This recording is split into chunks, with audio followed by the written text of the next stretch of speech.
Welcome to Channel 18 News. I'm Jim Rogers. An accident at 7:21 a.m. Tuesday morning near the 118 mile marker on Interstate 30 west of Sulphur Springs resulted in the death of Starla Ray Rose Hanson, age 17, of Brashear. She was pronounced dead at the scene by Justice of the Peace Brad Cummings. According to her family, Hanson was driving from her home on her way to school at Sulphur Springs High School. Hanson's vehicle left the South Service Road, went into a ditch and into the path of an eastbound box truck in the right lane of Interstate 30. The box truck struck her vehicle in the center between the doors and pushed the vehicle back into the ditch between the interstate and the service road, according to law enforcement. DPS, Hopkins County Sheriff's deputies, Hopkins County Fire Department, and Cumbie Volunteer Fire Department responded to the scene of the accident.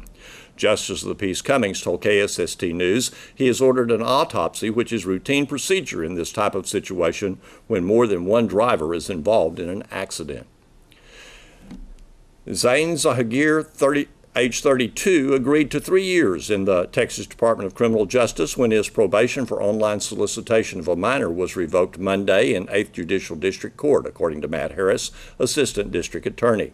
3 years ago, in November of 2015, Zahir, who lived in McKinney at the time, lost his way to a meeting that he had arranged for the purpose of a sexual encounter with one who he thought to be under 17 years of age, a minor. When he arrived in Sulphur Springs, he couldn't find the arranged location. He made a phone call to the individual and set a new location for the meeting at a convenience store on Main Street. He was waiting at the new location in a vehicle he had described to the individual when law enforcement officers arrived and arrested him for online solicitation of a minor. You will want to pick out one of these little handouts that's got everything on it that you'll find at the Brick Street Vintage Market in Sulphur Springs downtown this Saturday, September 15th, all day from 8 a.m. to 6 p.m. Let's find out more about this festival from Marlene DeYoung. That's right, and it begins at 8 o'clock. And all the early shoppers, and that is the first 100, come to the registration area we have, and that'll be in front of Plain and Fancy. And all the first 100 people will get a free shopper's bag with all kinds of goodies inside of that. You can get discount coupons. So when you get the bag, don't just go, okay, just put it on your arm and go. See what's inside of it and take advantage of all the opportunities around that day. That is great. I did get one of those bags last year. Great. It's a pretty handy little bag, isn't it? It has a logo just like the one on your T-shirt. That's right. And speaking of T-shirts, I will have a booth there at the Vintage Market also.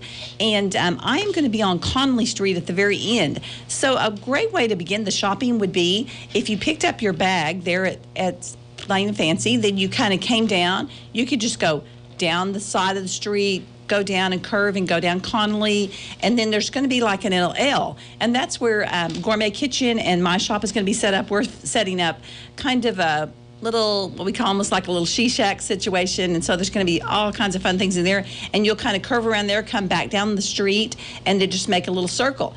Now, one of the things you don't want to forget, of course, is that there's all kinds of things down Main Street, too. So even though the market is on Connolly going down, guess what we call it, Gilmer Broadway, I don't know. You know, we have this street that's got two names, but there's all kinds of things down Main Street too, so you can just make the entire square around there and enjoy that great day. And just walk and see everything that we have down there. Go in all the shops and the many restaurants and places to eat, get ice cream, coffee, everything. That's right. You know, if you were at a beginning, like I said, there is going to, if you're out early, we do have a couple of the restaurants that are taking advantage of that to help you out to provide breakfast. And so I know that the Potato House is opening at 7 o'clock, so that if you want to get out early, have breakfast, and then start the market early, beat the crowd, get advantage of those specials while, before somebody else takes them, because I know a lot of the shops will only have one of certain things. So, sure. You would want to be able to take advantage of that. And then I also know that the coffee house just down there, Rooster's Coffee House, they'll have, all kinds of specials there. And then I do know that Coffee Off the Square is going to have all kinds of things. And, of course, Plain and Fancy serves breakfast. So there'll be definitely a way to help you get fueled up and ready to go for the day. You know what? I just love looking at farmhouse stuff, vintage stuff, repurposed stuff that people have at booths.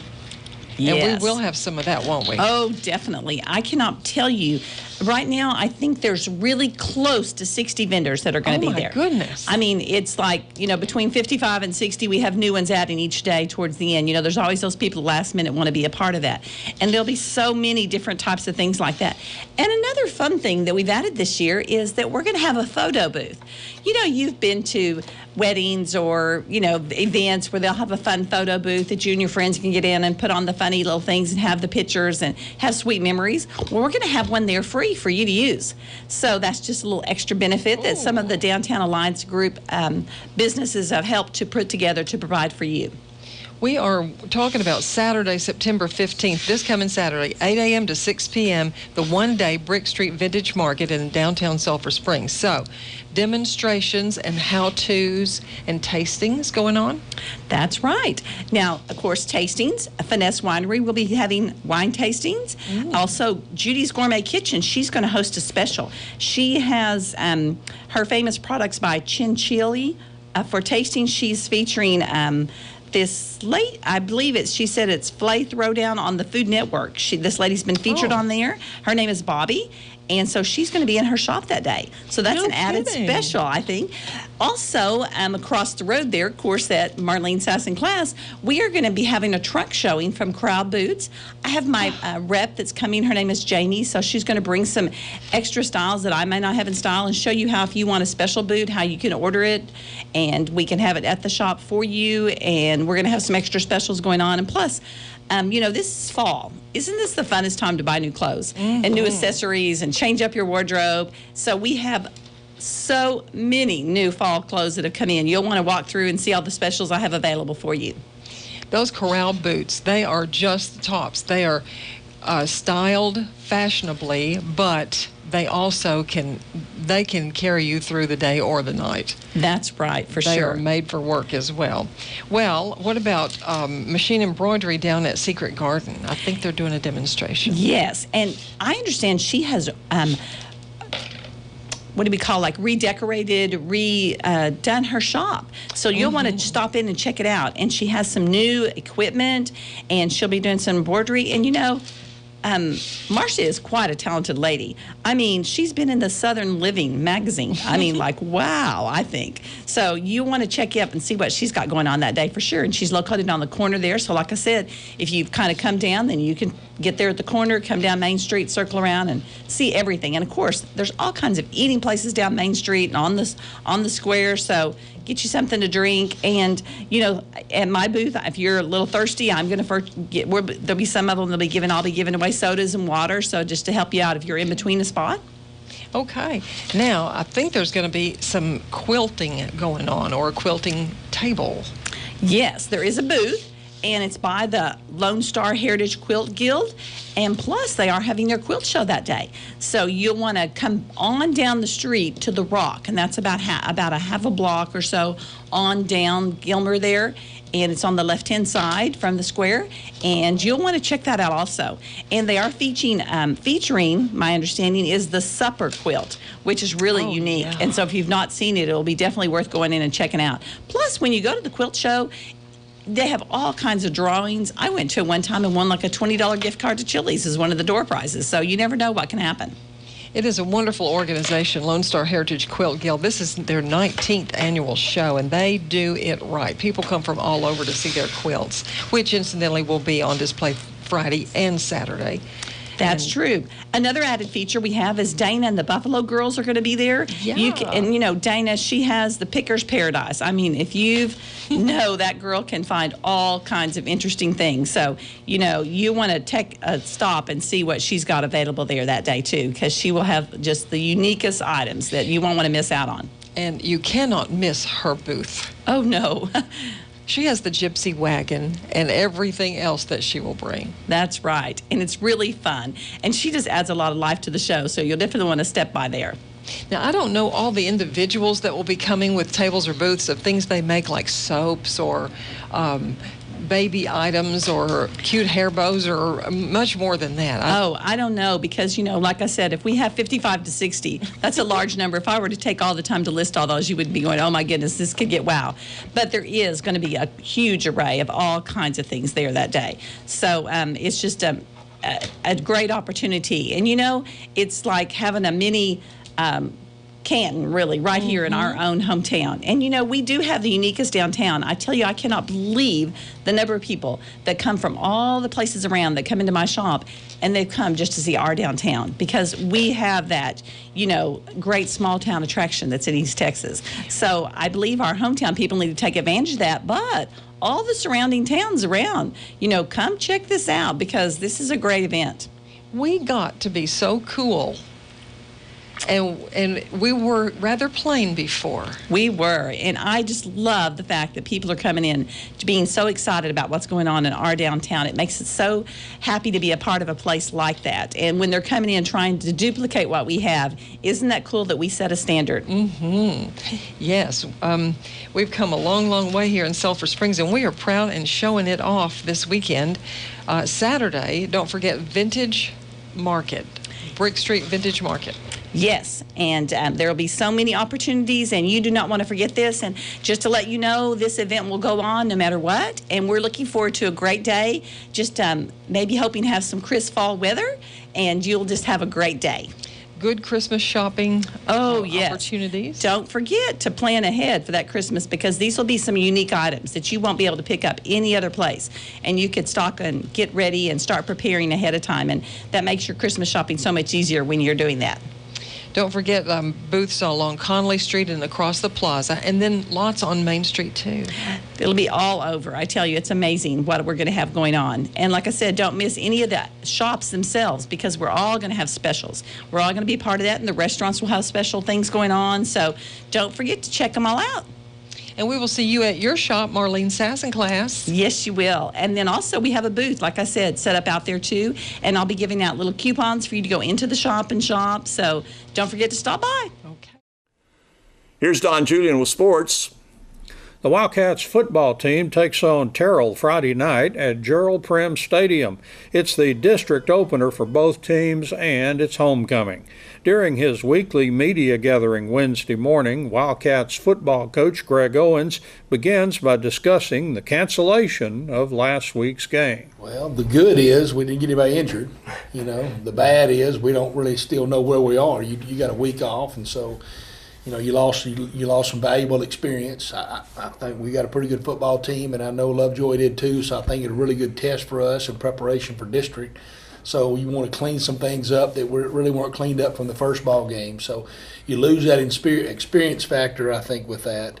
And so, those are some things. And then kids just have worked hard, and, you only get 10 games and you lose one of those things. I mean, that's not a fun thing to do. So this never happened to me in 27, 28 years now coaching. We had to do that. And but it wasn't just us. I mean, I think there are 5 teams in our district that didn't get to play either. So it's not. It was a unique area here where that lightning was just. And it wasn't about rain or anything. It was about the lightning. Mm-hmm. So the lightning issues, which caused it, we were in a lightning warning from 4:45 until about 10:15. I know at 10:15, my phone. We've got an app for weather. And it binged on me and said, it's all clear now. Well, a little late for that.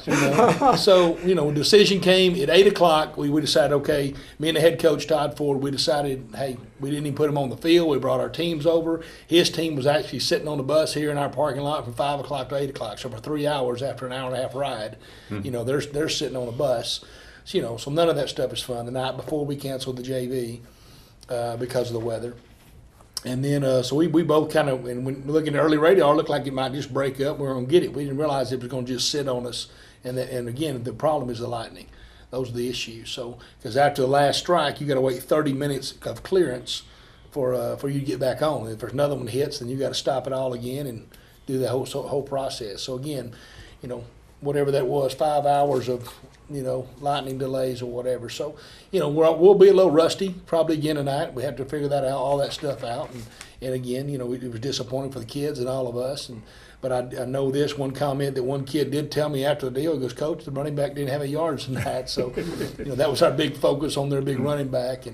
And so anyway, those things. So it's disappointing not to play. I hated it for those guys to get on the bus and come over here, but it is what it is, and you move on, and that's what we did, and got things back going this week as we opened up district. Yeah, and normally in a regular season you'd have like 5 non-district games, so you lose one, it'd be bad, but you could But in a year when you're already sweating with just 2 non-district games, I talked to Coach Shields and his young team. He said he sure could have used another week. Oh yeah, I mean he got a quarter in. He said I think he got 30 snaps in. That's what they got. So they loaded up, did the same thing in Paris. So it's the same. It's the same deal. All of us are anxious to play, and this is what you gear up for and you prepare for. And it's really disappointing we don't get that opportunity, but it's always the right decision because it's the safety portion of it.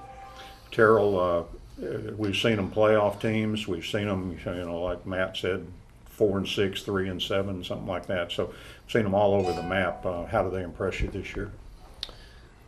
Well, I don't know. They're kind of. I mean, we got to play the option.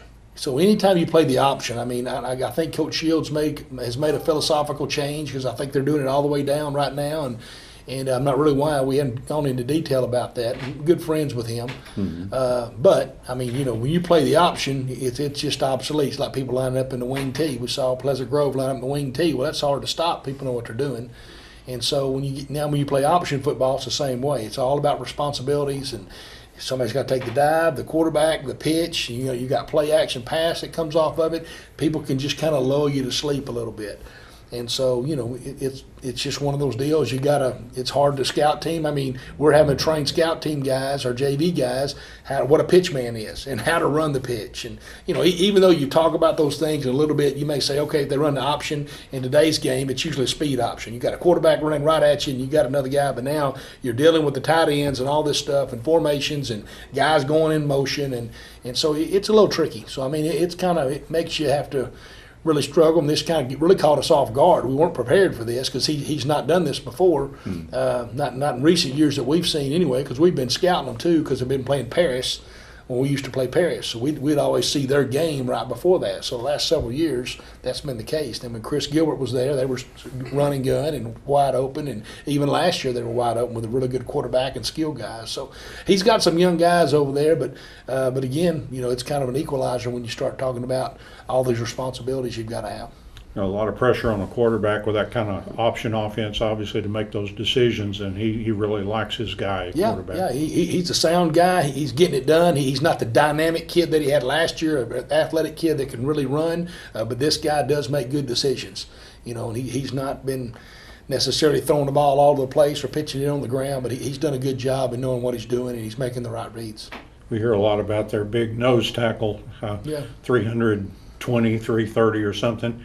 But Coach Shields told me he's 14 years old. He's a freshman. He said, I don't know what he's going to do. He's a freshman, and he's a refrigerator in there. I'm telling you, he's taking up both A gaps, and I mean, he's a big fella. He really is. Straight ahead kind of guy. He's young, but again, that's still a lot of weight to move around. So we'll have our hands full with him too.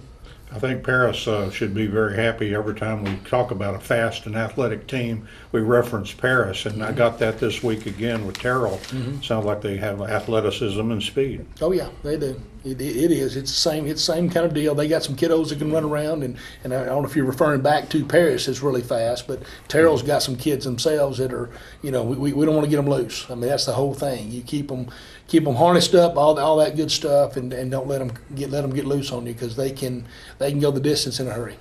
It is that dynamic, though, of having to prepare for a defense that you don't see, even though I think a lot of even spread teams now are kind of mixing some option in, a little bit, so it's not something that you won't see. But, I don't know if primarily an option football team, I'm not sure if Kaufman runs that kind of stuff or not. I don't know. They're coming up later on. No, Kaufman's a spread. Royce City's going to get in two tights and be more. They've kind of changed their philosophy this year, too. They had some couple of their better quarterback and running back guys move off, so they've gone back to a two-tight power set, kind of coming right at you, eat the clock and get 3 yards and just kind of bleed you there a little bit if you can. So those offenses are sometimes tough to come back if you get behind. So, but their whole thing is to keep the ball away from you, and that's really the same thing with the option stuff, is to kind of keep the ball away from you and move the chains and continue to grind at that. So, if there is an advantage we have over Terrell, it might be the rosters. I mean, we're carrying about 51, 52 right now, and I think they're around 31 or so. So, and they got a bunch of kids going both ways. I mean, their top skilled kids are going both sides of the ball. Now defense, we keep. I used this term a lot last week. But again, this week they junk it up on you. You don't really know what front we're lined up in. I think they're basing out of an odd.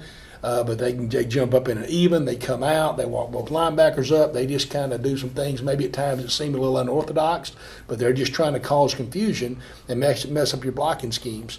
And again, they've got some pretty good kiddos running around making those decisions and doing that stuff and can make plays. So we got to get locked onto a guy and get after it and make a call and believe in the call we got. And because of the way their fronts are, then it'll mess us up a little bit. We'll have some busts. There'll be some guys run around. We just got to be able to overcome that and not give them any turnovers. And blitz out of them. Yeah, they really like that. They like it a lot. They'll do some stack out of it. I mean, they bring, it's an odd, even stack, you name it, and they're kind of jumping around and bringing it all, and they're bringing some heat. They're not going to sit there and take it.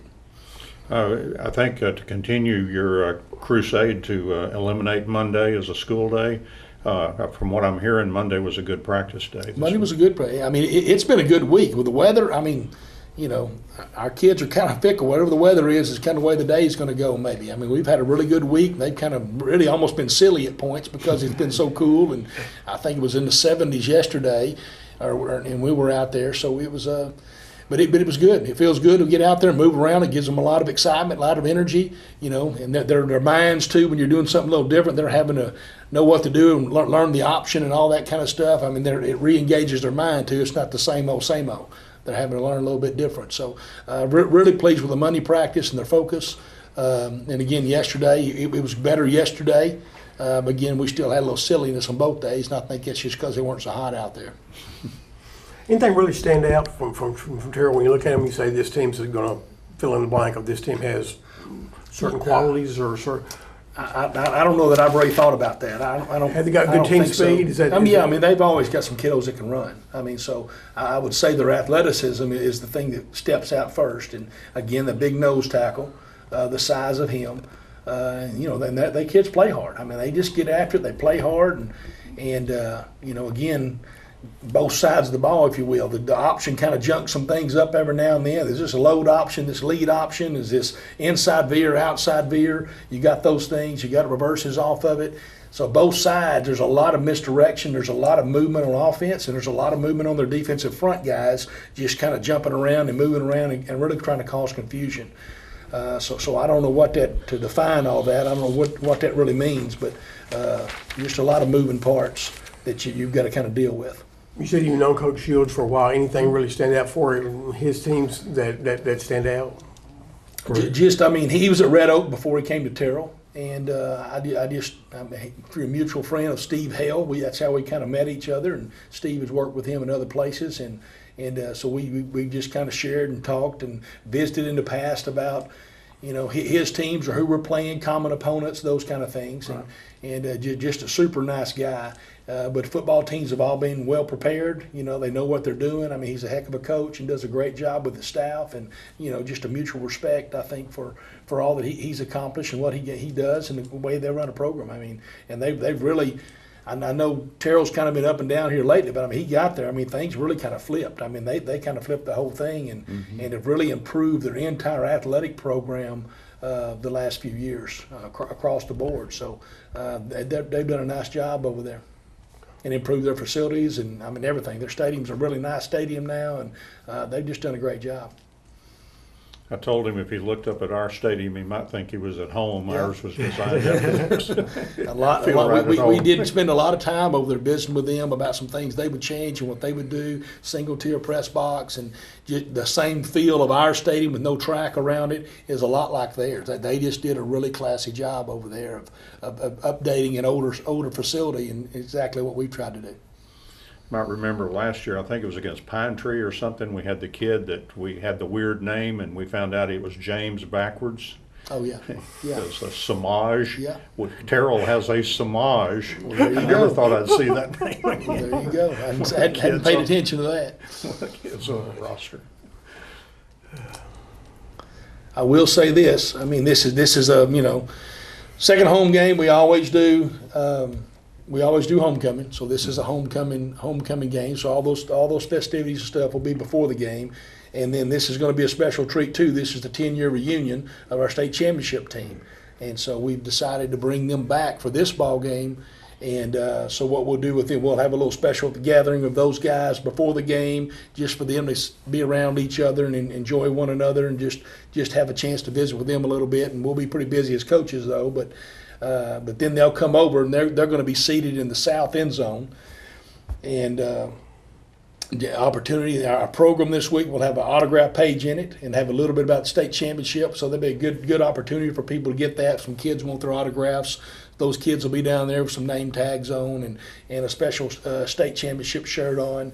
And then at halftime, we're going to recognize them briefly, bring them out onto the field and just kind of recognize them. So some folks might want to stop by and say hello and just come see them, see how they've changed over in the last 10 years and how some of them haven't. So, but it'll be fun to see those guys and just to visit with them and appreciate what they've accomplished and what they've done. The Lady Cats volleyball team won a hard-fought match against Edgewood 3-1 in Wildcat Gym Tuesday. The Lady Cats won the first set by a large margin, 25-6, and then found the going tough, losing set 2, 20-25. The Lady Cats did find a way to win, rallying to take sets 3 and 4, 25-21 and 26-24. After the match, I talked with Lady Cats coach Justin Manus. It was definitely an up and down match. You know, it's always scary when you win the first one big. It takes a lot to get your team back on track of playing hard.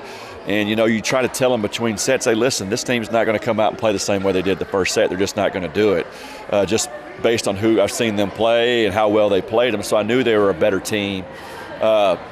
It's I don't know, it's a double-edged sword. You want to win big, but it can also bite you. And I think that's what happened is it bit us. And Edgewood started playing, and we hadn't raised our level of play. And so it was a grind. I told them in the huddle, I said, it's going to be a grind. You can win it, but you're going to have to grind it out. It's just one of those nights. Yeah, for the better part of 2 sets, one that Edgewood won and then one that looked like they were going to win. But somewhere the Lady Cats found it in themselves to tie it up at 20, and then they closed it out very strongly like we've seen them do, getting 5 of the last 6 points to take that third set to go up 2-1. And then that last one, they just kind of gutted it out to edge by them. Right. Well, you know, I think some big plays were made by some certain. I thought Sydney Washburn had a great night. She had some big kills when we needed it. Autumn had a really good hit. She turned it to that back corner to give us the lead there in that fourth set. And you know, we're just able to make plays when it counts. And you know, we'd like to make more of them more consistently and be way ahead. But tonight was just one of those nights where it was just going to be close. Yeah. How do you see them playing right now? Look like, you know, of course, I know they've lost some matches, but you know, I think we're going to find out Wiley East is going to be a pretty good team when all's said and done. Yes. I mean, it was good that we played them so we could see it. The girls needed to see it. You know, I compared them to what a Lindale may bring to the table, a Royce City may bring to the table, so we need to be ready for that. I was telling them that I think having Friday off, being homecoming, is going to be good for us. It's going to be able to clear our minds, kind of step away for a second, make us a little bit hungrier, come back in next week ready to start district. You know, so I told them, I said, we really need to take advantage of Friday. Really, really clear your minds and be ready to rock and roll come next week. As of tonight, you're 10 days away from the opening of district play. Yes, and we've been talking about that. You know, I don't like to harp on it too much and build it up too much. We just got to do it. Got to do what we have to do. And but the main thing we need to do right now is just make sure that we're mentally ready to play and we're ready to go hard with some intensity. Or maybe one of those kind of trap games. The next one, Nevada Community. Seem like they're another one of those little bitty programs like Edgewood. You know, Edgewood, you know, they're small. Yeah. But boy, do they pack a wallop when it comes to volleyball. You know, they have really good girls athletics, and Community's going to be good. They've beaten some good people, and they're ranked in the state in their division. And it's going to be a good test for us going into district. You know, I don't want to play a team that we're going to be able to walk over, and Community's not going to be that team. I think they're going to push us to our limit. Well, it's good to get a win. This is a good one to win tonight. Oh, it is. I'll take a win any way we can get it. The Wildcats team tennis squad won perhaps their most important match of the year, 13-6 over Greenville at the Wildcat Tennis Center on Tuesday. Wildcats tennis coach Tony Martinez called it the biggest match in his 5 years at Sulphur Springs. After the match, Coach Martinez informed his team that they would be going to the bi-district playoffs. It is believed, if all matches turn out as expected, the Wildcats will be the district's number 3 seed behind Texas High and Lindale, but ahead of Greenville after the Tuesday win. In the 6-team district this season, Royce City does not participate in team tennis. And Mount Pleasant has had a hard time fielding a team and reportedly has only 4 players. A full team is 14. So that leaves only 4 district teams with 4 playoff spots. Tuesday, the Wildcats got contributions from a variety of players. The strength of the Wildcats boys against the Lions was almost enough to win the match by itself. The boys racked up 9 points, and 10 is the magic number. Boys singles winners included Jonah Kirkpatrick, Chase Crouch, Aaron Lucas, Logan Schumacher, Jordan Gonzalez, and Carlos Lopez. The Wildcats also got wins from their 3 boys doubles teams of Kirkpatrick and Lucas, Crouch and Lopez, and Schumacher and Gonzalez. A boy also got partial credit for a mixed doubles win as Michael McCord team with freshman girl Jolie Cantu. The Wildcats also got a girls doubles win from Catherine Hurd and Harley Stegent. And girls winners in singles included senior Zoe Wilson and freshman Paige Meesey. The Wildcats are 1-1 in district play and 4-8 for the season. Next Tuesday, the Wildcats will take on Texas High at 3:30 p.m. at the Wildcat Tennis Center. Thanks for watching Channel 18 News. Have a great evening.